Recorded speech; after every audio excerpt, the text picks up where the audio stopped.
Hi friends, स्वागत है आपका अपने यूट्यूब चैनल में एक बार फिर से। आई होप कि आप सब अच्छे होंगे। फ्रेंड्स, आज की वीडियो बहुत ज़्यादा इंटरेस्टिंग होने वाली है और बहुत ही ज़्यादा अहम मुद्दा है, बहुत ही ज़्यादा संवेदनशील मुद्दा है मणिपुर का मुद्दा। तो मणिपुर की एक और वीडियो पे हमने रिएक्शन दिया था, वो साक्षी जोशी मैम की वीडियो थी। तो एक और वीडियो हम उसका एनालाइज करेंगे। तो वीडियो रवीश कुमार जी की है। रवीश कुमार जो जाने माने पत्रकार है इंडिया के, आप जानती हैं रवीश कुमार किसी परिचय के मोहताज नहीं है। तो उनकी ये वीडियो, तो फर्स्ट टाइम हम रवीश कुमार की किसी वीडियो पे रिएक्शन देने वाले हैं। तो इनके 6 मिलियन से भी ज़्यादा सब्सक्राइबर है और इन्होंने हाल ही में अपना यूट्यूब चैनल बनाया। हाल ही तो नहीं, मतलब 7-8 महीने हो गए इनको चैनल बनाए हुए। पहले एनडीटीवी में जॉब करते थे रवीश कुमार, तो इनके बारे में कुछ बताने की ज़रूरत नहीं है। तो इनसे अच्छा कौन समझा सकता है मणिपुर का इंसिडेंट जो हुआ है, मणिपुर में जो आजकल चल रहा है। तो चलो रवीश कुमार की ये रिपोर्ट देख लेते हैं एक बार, बाद में रवीश कुमार के बारे में बात करेंगे। नमस्कार, मैं रवीश कुमार। तो क्या आपने अपने आसपास के लोगों को बताया कि मणिपुर में 2 महिलाओं को नंगा कर घुमाया गया है और 2 महीने तक कोई कार्रवाई नहीं की गई थी? क्या आपने ये बात बताई? क्या आपने अपने आसपास के लोगों को यह बताया कि बहुमतवाद की राजनीति जो अक्सर धर्म और राष्ट्र के नाम पर बनती है, नस्ल के नाम पर बनती है, मर्दों को गुंडों की भीड़ में बदल देती है? ऐसे मर्दों से केवल औरतों को नहीं, मर्दों को भी सतर्क रहना चाहिए। अगर आपको ये बातें भारी भरकम लगती हैं तो आप एक काम कीजिए, कठुआ बलात्कार कांड से जुड़ी पुरानी खबरों को निकाल कर देखिए। 2018 की घटना है। जम्मू में बलात्कारियों के समर्थन में तिरंगा लेकर रैली निकाली गई थी और इस रैली को संबोधित किया था बीजेपी के 2 मंत्रियों ने।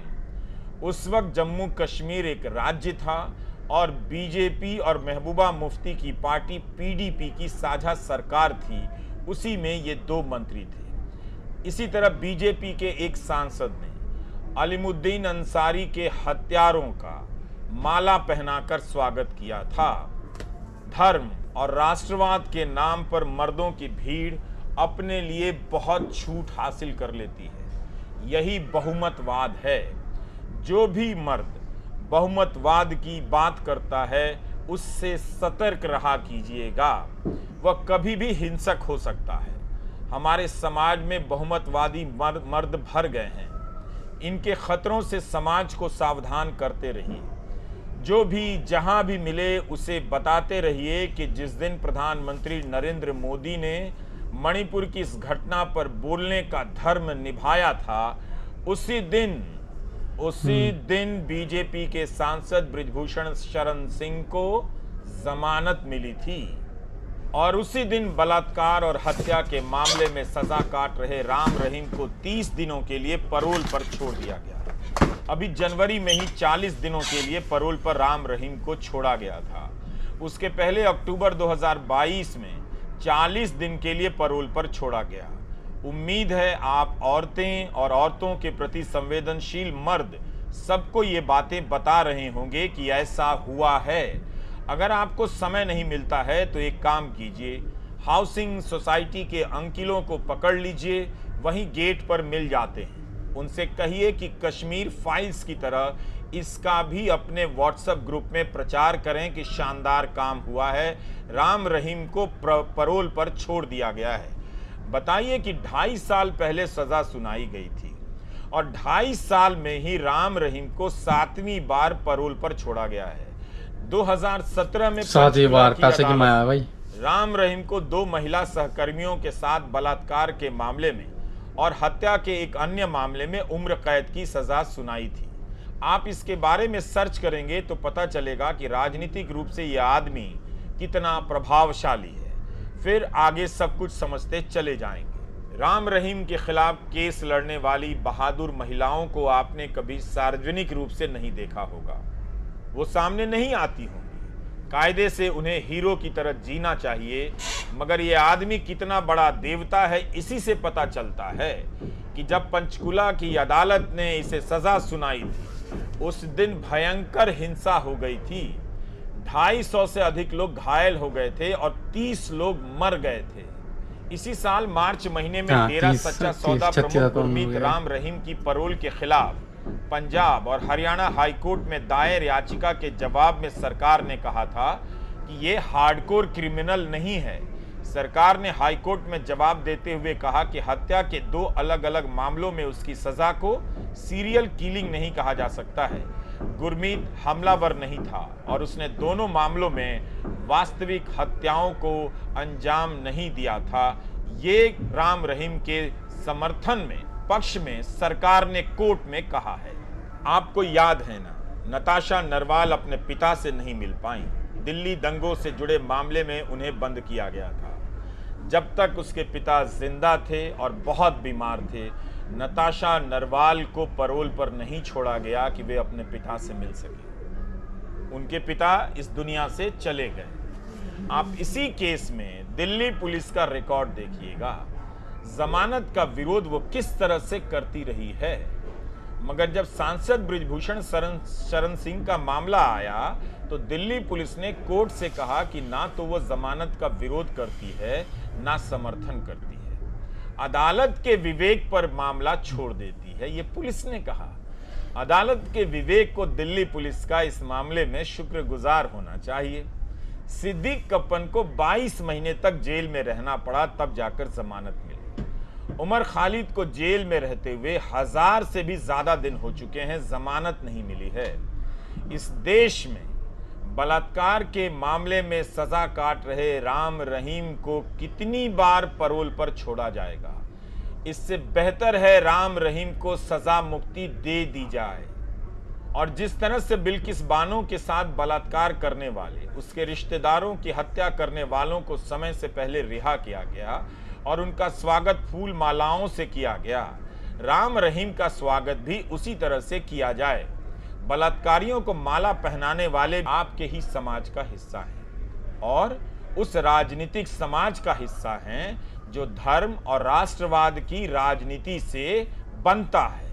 मणिपुर में 2.5 महीने से अधिक हो गए, हिंसा जारी है। बहुसंख्यक बनाम अल्पसंख्यक, हिंदू मैतेई बनाम कुकी ईसाई की राजनीति किसने शुरू की, आप जानने की कोशिश नहीं करेंगे। डबल इंजन की सरकार ने क्या किया, यह भी आप नहीं पूछ पाएंगे। चूंकि प्रधानमंत्री ने बोल दिया है, इसलिए अब यह मुद्दा खत्म हुआ मान लिया जाएगा। मगर आप सोचिए, जिस औरत ने यह झेला है उसके दिलो दिमाग पर क्या असर पड़ा होगा।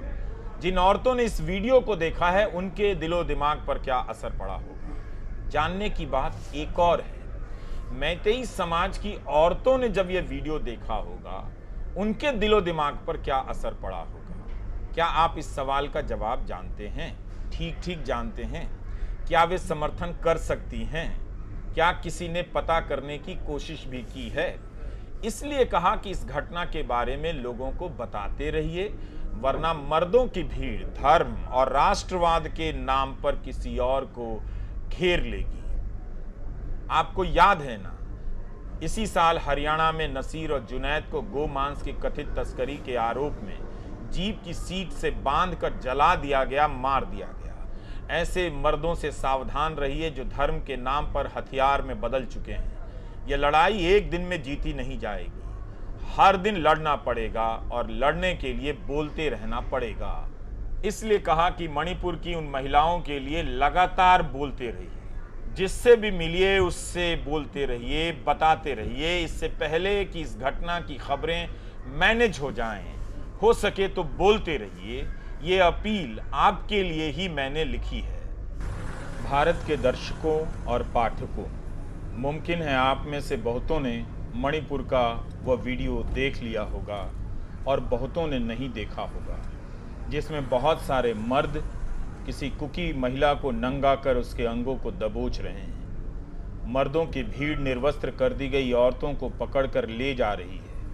भीड़ के कातिल हाथ उन औरतों के जिस्म से खेल रहे हैं। बेबस औरतें रोती जा रही हैं। मर्दों की भीड़ आनंद ले रही है।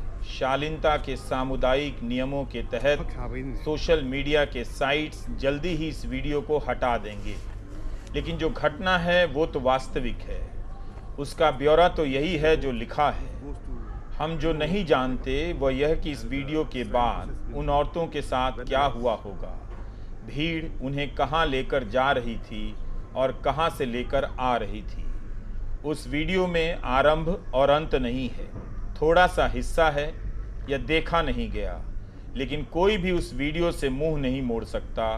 आज आप चुप नहीं रह सकते। मर्दों की भीड़ से घिरी उन निर्वस्त्र औरतों के लिए आज बोलना पड़ेगा। आप जहां भी हैं बोलिए। बाजार गए हैं तो वहां दुकानदार को बताइए, रिक्शा वाले से बोलिए, ओला उबर के चालकों से बोलिए। पिता को फ़ोन किया है तो उन्हें सबसे पहले यही बताइए। प्रेमिका का फ़ोन आया है तो सबसे पहले यही बताइए। क्लासरूम में हैं तो वहाँ खड़े होकर अपने टीचर के सामने बोलिए। किसी रेस्तरां में दोस्तों के साथ मस्ती कर रहे हैं तो वहाँ खाना रोककर इन औरतों के लिए बोलिए। बस में हैं, ट्रेन में हैं, एयरपोर्ट पर हैं तो वहाँ भी बोलिए कि मणिपुर से एक ऐसा वीडियो वायरल हुआ है जिसमें भीड़ 2 औरतों को नंगा कर उनके जिस्म से खेल रही है। यह घटना उस देश में हुई है जो हर दिन यह झूठ दोहराता है कि यहाँ नारी की पूजा देवी की तरह होती है, फिर अपनी ही गाड़ी के पीछे बेटी बचाओ लिखवाता है। अगर आज आप उस भीड़ के खिलाफ नहीं बोलेंगे तो उनका शरीर, उनका मन हमेशा हमेशा के लिए निर्वस्त्र रह जाएगा। आपका नहीं बोलना उसी भीड़ में शामिल करेगा, उसी भीड़ की तरह आपको हैवान बनाता है जो उन औरतों को नंगा कर उनके जिस्म से खेल रही है। इसलिए फ़ोन उठाइए, बोलिए, लिखिए और सबको बताइए कि मणिपुर की औरतों के साथ ऐसा हुआ है। हम इसका विरोध करते हैं, हमारा सर शर्म से झुकता है। आप अपनी मनुष्यता आज बचा लीजिए। मणिपुर के घटना के खिलाफ बोलिए। कोई नहीं सुन रहा है तो अकेले बंद कमरे में उन औरतों के लिए रो लीजिए। मैं जानता हूं कि मणिपुर की उन औरतों की बेबसी आप तक नहीं पहुंचेगी, क्योंकि आप उनकी पुकार सुनने के लायक नहीं बचे हैं। क्योंकि आप जिस अखबार को पढ़ते हैं, जिस चैनल को देखते हैं, उसने आपकी संवेदनाओं को अब मार दिया है। आपके भीतर की अच्छाइयों को खत्म कर दिया गया है। मुझे नहीं पता कि गोदी मीडिया में उन औरतों की आवाज़ उठेगी या नहीं। मुझे नहीं पता कि प्रधानमंत्री इस दृश्य को देखकर दहाड़ मारकर रोएंगे या नहीं। मुझे नहीं पता महिला विकास मंत्री स्मृति ईरानी दिखावे के लिए ही सही रोएंगी या नहीं। मगर मुझे यह पता है कि इस भीड़ को किसने बनाया है, किस तरह की राजनीति ने बनाया है। आपको इस राजनीति ने हैवान बना दिया है। गोदी मीडिया ने अपने दर्शकों और पाठकों को आदमखोर बना दिया है। जाति, धर्म, भाषा, भूगोल के नाम पर पहचान की राजनीति ने आदमी को आदमखोर बना दिया। मणिपुर की औरतों को घेर कर नाच रही मर्दों की यह भीड़ आपके आसपास भी बन चुकी है। हाउसिंग सोसाइटी के अंकिलों से सावधान रहिए। अपने घरों में दिन रात जहर बोने वाले बापों और रिश्तेदारों से सावधान रहिए। उन सभी को जाकर बताइए कि नफरत और पहचान की राजनीति ने जनता को किस तरह की भीड़ में बदल दिया है। वे औरतें मणिपुर की नहीं हैं, वे केवल कुकी नहीं हैं, वे कुछ और नहीं हैं, केवल औरतें हैं। अगर ये घटना आपको बेचैन नहीं करती है, इससे आपकी हड्डियों में सिहरन पैदा नहीं होती है, तो आप खुद को मृत घोषित कर दीजिए। मगर आखिरी सांस लेने से पहले उन औरतों के लिए बोल दीजिए, लिख दीजिए, किसी को बता दीजिए कि ऐसा हुआ है। इस देश के प्रधानमंत्री नरेंद्र मोदी ने शांति की अपील नहीं की, वहां जाकर नफरत और हिंसा को रोकने की अपील नहीं की। राज्य ने अपना फर्ज नहीं निभाया। उनके जाने या अपील करने से हिंसा रुक जाती, इसकी कोई गारंटी नहीं। मगर इस चुप्पी का क्या मतलब है? क्या यह चुप्पी जायज कही जा सकती है? छोड़िए प्रधानमंत्री की चुप्पी को, आप अपनी चुप्पी तोड़िए, बोलिए। आपका रवीश कुमार।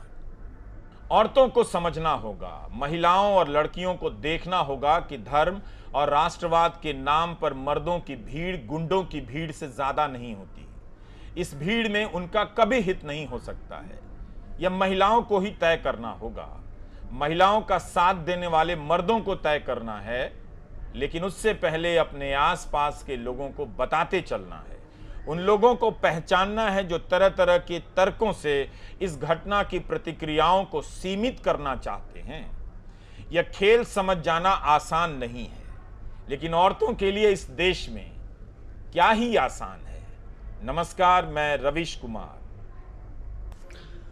फ्रेंड्स, 14 मिनट की वीडियो थी और 1% भी लगा कि हम उसे देखते हुए बोर हो रहे हैं। रवीश कुमार जो समझाते हैं, इतना अच्छा समझाते हैं ना, एक एक दिल को मतलब झकझोर देने वाली ऐसी ऐसी बातें बोलते हैं ना, वो आदमी बिल्कुल शर्मिंदा फील करता है। तो वो कह रहे थे अगर आपको इस घटना को देख के आपके शरीर में सिहरन नहीं पैदा होती, कपकपाहट नहीं पैदा होती, तो आप अपने आप को मर्द घोषित कर दिए और मरने से पहले एक बार इस घटना को बोल दीजिए। जो मणिपुर की घटना हुई बहुत ज़्यादा संवेदनशील है। 140 करोड़ भारतीयों का सर जो है शर्म से झुकाने वाली घटना है।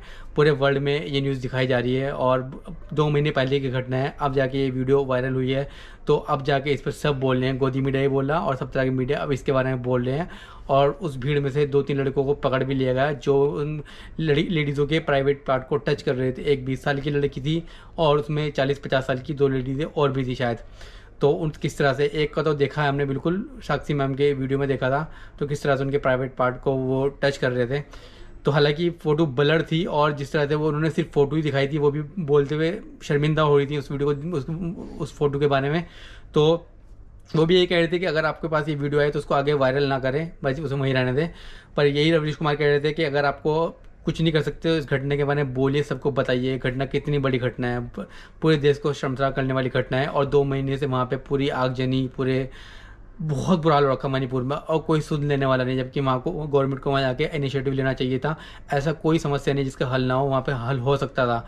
दोनों समुदाय को बैठा के जो है समझाया जा सकता था और इसका हल हो सकता था। पर यह किसी ने कोई, ना तो लोगों ने जैसे हर मुद्दे पे जंतर मंतर में जाके धरना देते हैं, किसी ने कोई धरना नहीं दिया, कुछ नहीं दिया। 2 महीने से मणिपुर जल रहा है, जबकि मणिपुर इंडिया का हिस्सा है। ऐसा नहीं कि इंडिया से बाहर है। जबकि हिंदुस्तान में कोई छोटी सी घटना हो तो लोग जंतर मंतर पर पूरे इंडिया में जुलूस निकालने लग जाते हैं, पर उसमें किसी ने कुछ नहीं जुलूस निकाला, सिर्फ उसको देखते रहे। और ऐसी वैसी लड़ाई नहीं, बहुत भयंकर लड़ाई हो रखी मणिपुर में। तो अब तो सभी को पता लग गया हो मणिपुर में क्या हो रहा क्या नहीं हो रहा। तो 2 समुदाय हैं, ऐसा नहीं कि हिंदू मुसलमान की झगड़ा है वहाँ पर। 2 समुदाय, एक मैती समुदाय और एक कुकी समुदाय, उनमें हो रखी लड़ाई। सिर्फ अफवाहों के बीच में ही लड़ाई हो रखी है। तो आई होप कि वहाँ की जो जंग है, वो जो लड़ाई है, वो जल्दी से बंद हो जाए और इसमें सरकार कुछ इनिशिएटिव ले, उनकी लड़ाई को जो बंद करवा दें। तो काफ़ी सारा नुकसान हो चुका है, काफ़ी लोग मर चुके हैं, काफ़ी सारी चर्च वगैरह भी जलाए जा चुके हैं वहाँ पे। तो उम्मीद है, आई होप कि ये वीडियो आपको पसंद होगी। अगर आपको वीडियो पसंद आई हो तो वीडियो को लाइक करें। अगर आप चाहते हैं रवीश कुमार को भी सपोर्ट कर सकते हैं। रवीश कुमार के 6 मिलियन से ज़्यादा सब्सक्राइबर है। उन्होंने हाल ही में अपना चैनल बनाया था, तो उनके चैनल का लिंक जो है मैं डिस्क्रिप्शन में दे दूँगा। तो नेक्स्ट वीडियो में मिलेंगे किसी नेक्स्ट टॉपिक के साथ। तो उतना बहुत सारा ध्यान रखिए। Bye bye.